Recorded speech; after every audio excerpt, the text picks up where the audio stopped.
से बोला छठी माता की जय। पाटना ऐसन पाटन देवी ए बनारस ऐसन घाट ए बनारस ऐसन घाट घाट पूजे चले ली देवरती देई आचर देली फार आचल देली फार घाट पूजे चलेली प्रियंका देई आचल देली फार आचल देली फार मांग हमर भरल बा सिंदूर से नैना भरल बा कजर नैना भरल बा कजर से जमोरा भरल बा पुरुख से गोदिया भरी दे बालक गोदिया भरी दे बालक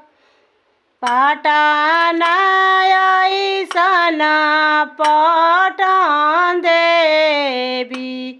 ए बनारस ऐसन घाट ए बनारस ऐसन घाट घाट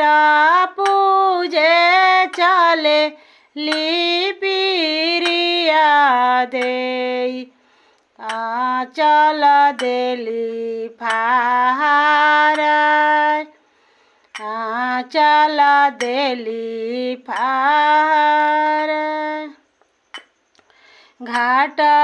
पूजे चलेली प्रीति देई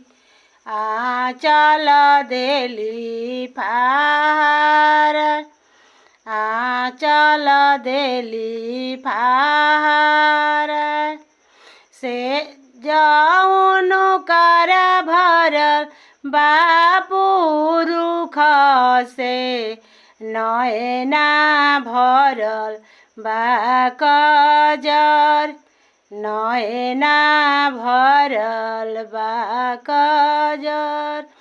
मांगौनु कर भरल बा सिंदूर से गोदिया भरी दे बालक गोदिया भरी दे बालक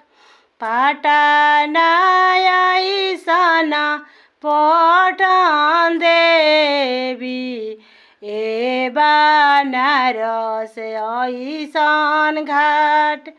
ए बनारस ऐसन घाट।